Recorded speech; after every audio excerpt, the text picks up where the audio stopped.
1. Montgomery County's Grading Policy Overhaul. What you need to know. 2. MCPS introduces new grading policies for 2025 to 2026 school year. 3. MCPS Grading Reform 2025. What parents and students need to know. 1. Montgomery County's Grading Policy Overhaul. What you need to know. A transformative change in grading policies for Montgomery County students. On July 17, 2025, a significant transformation is on the horizon for how students in Montgomery County are evaluated academically. The County Council's Education Committee is set to convene on Thursday to discuss new grading policies that will impact retakes, late submissions, and the overall calculation of final grades. Rockville, MD. This upcoming meeting marks a pivotal moment in the educational landscape of Montgomery County, as the committee reviews policies that aim to reshape the grading system. The proposed changes, which received approval from the school board on June 6, are a direct response to the more lenient grading standards that were implemented during the pandemic.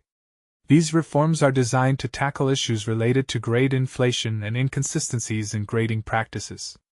Notably, the Montgomery County Education Association, MCA, has expressed its support for these changes. To be candid, our grading and reporting system has been flawed in Montgomery County Public Schools, MCPS, for quite a while, stated David Stein, the president of MCA. In an ideal world, grades should accurately reflect a student's learning, but our current system often fails to achieve that goal. What's changing this fall? As we look ahead to the fall semester, several key changes are set to be implemented. Final grades calculation * instead of relying on rounded letter grades. Final grades will now be determined by the numeric average of grades from each marking period.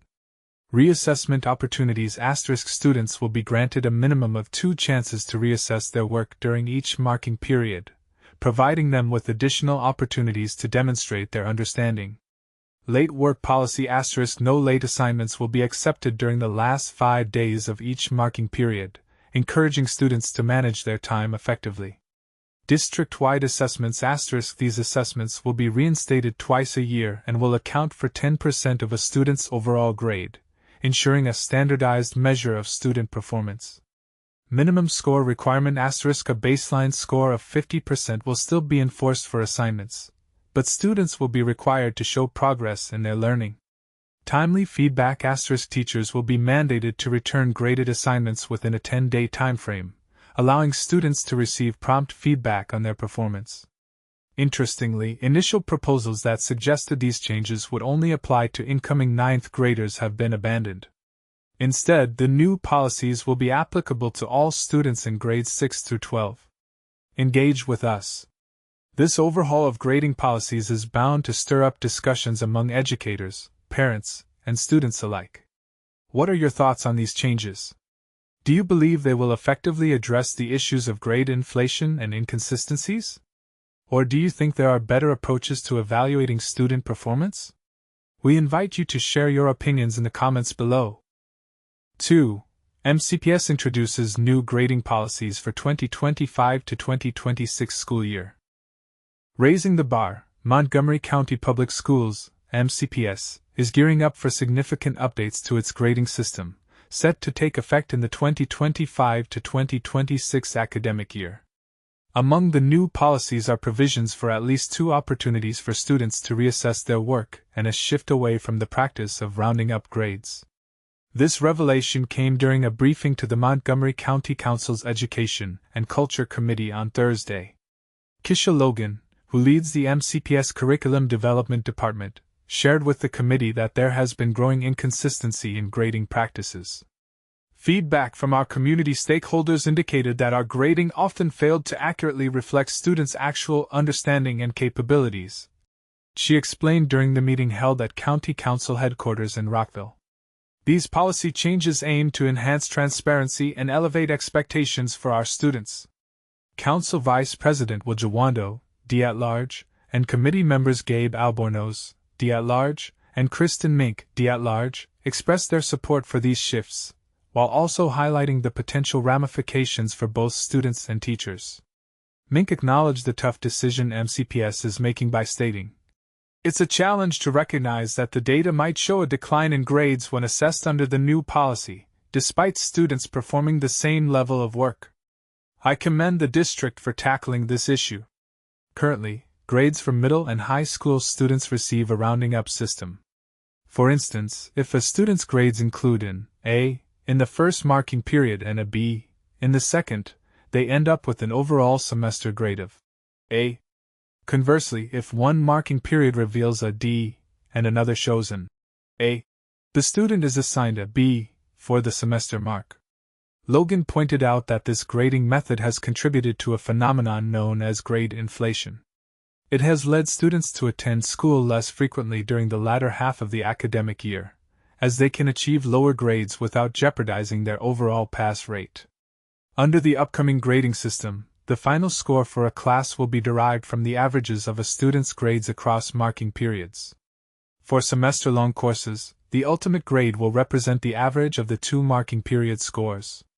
In the case of year-long courses, the final grade will be based on the average from all 4 marking periods.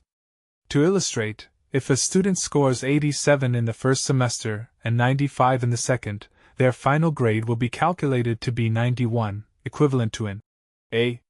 In addition, certain subjects will now feature summative assessments, which will contribute 10% toward the grades of the second and fourth marking periods. All of these new grading policies will roll out for middle and high school students in the 2025 to 2026 school year. During an April board meeting, Pranil Savarna, the student representative on the county school board, expressed concerns that implementing these grading changes could potentially disadvantage students in their pursuits for college admissions and internship opportunities. During the committee meeting, Albornoz raised questions regarding how these changes might affect students' grade point averages, GPAs, particularly those eager to apply to colleges. Logan reassured that while the calculations for GPAs will remain unchanged, it is likely that students may see a dip in their GPAs due to how the new policies will determine final grades. This summer, we want to engage with local college leaders to discuss the broader implications of these changes, she added. The policy does introduce a slight modification to the existing 50% rule, which previously allowed students to secure a minimum 50% score on an assignment simply by demonstrating effort. Under the revised rules, students will only attain that 50% if they can provide evidence of progress toward the academic benchmarks relevant to the task. Logan clarified this new guideline by stating, for instance, if a student submits an empty assignment or off-topic responses, that won't satisfy the criteria for earning a 50%. Conversely, if they turn in a partially completed task that shows an honest attempt to engage, such as some steps worked out for a math problem, that would count for a 50%. Jawando raised a valid concern about how this 50% rule adjustment could introduce subjectivity into how teachers evaluate effort. There's a real concern about how disparities might arise in judging levels of student effort and how it interrelates with cultural competencies and our anti-racist audit, he remarked. To support educators in these nuanced grading practices, Logan affirmed that MCPS would be offering training tailored for teachers. This will include examples from various subjects to help clarify how they should apply the 50% standard. In another pivotal shift, all middle and high school teachers will be tasked with offering students at least 2 chances to reassess their performance. However, this will exclude assessments that are crucial, such as end-of-course tests, standardized district assessments, and final research projects or essays. Under the fresh grading policies, any late submissions will have a cap of 10 school days past the initial due date. Interestingly, late assignments will not be accepted during the last 5 school days of each marking period. Furthermore, educators will be obligated to return graded work no later than 10 days after the deadline. Logan pointed out that while MCPS is committed to the 10-day turnaround for returning grades, there would be some leeway for teachers to meet this deadline as they implement these new policies. While there are no exceptions for students regarding submission deadlines, flexibility exists for those facing severe extenuating circumstances, such as health issues or challenges stemming from immigration enforcement. 3. MCPS Grading Reform 2025 – What Parents and Students Need to Know. Imagine a world where your child's hard work in school could be undermined by a single, arbitrary grading policy. That's the reality Montgomery County Public Schools, MCPS, aims to change with their latest grading reform. Let's dive into the details from the Montgomery County Council meeting held on a recent Thursday in May 2025. The Montgomery County Council has been meticulously examining historical data, engaging with the community, and collaborating with various committees to overhaul the MCPS grading system. The objective? To bring back a sense of academic rigor, as outlined in a presentation during the meeting. But first, let's address the elephant in the room: what exactly are grades for? Dr. Kisha Logan sheds some light on this, explaining that grading standards have become increasingly inconsistent over the years. This inconsistency, she argues, has led to inequities in the system. The new grading policy, set to roll out in the 2025 to 2026 school year, aims to tackle these issues head-on. Grades, Logan says, serve multiple purposes. They are a primary means of communication between teachers, students, and parents. But they also hold students and teachers accountable for their performance.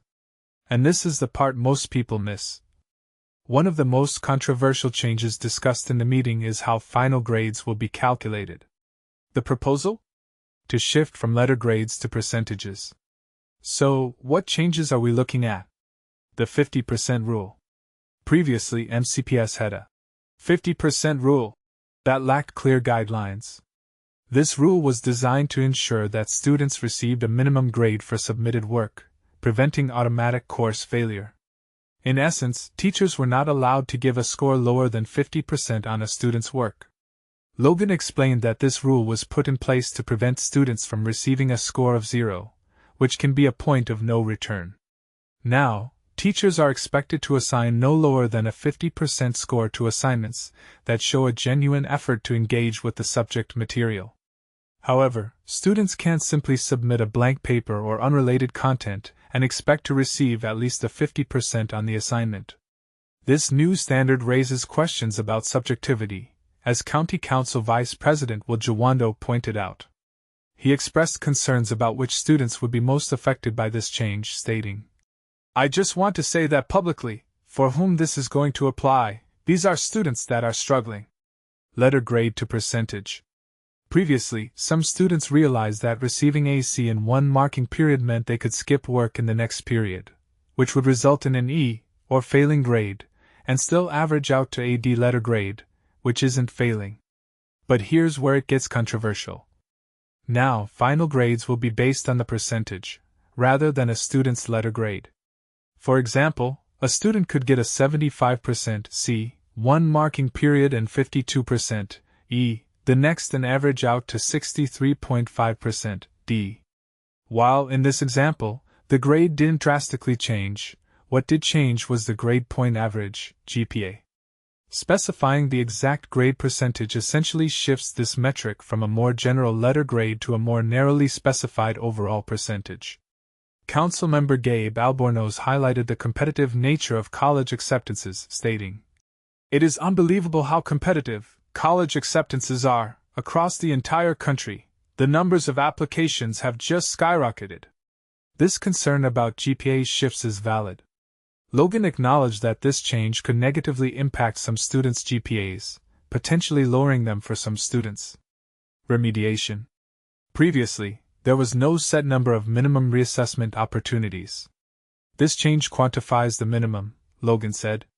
Now, teachers in all secondary courses will be required to give students at least 2 reassessment opportunities.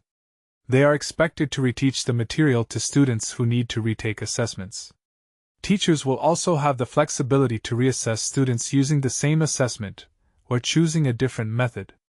Additionally, these new rules establish a 10-day due date extension maximum for students, as well as a 10-day grading turnaround for teachers.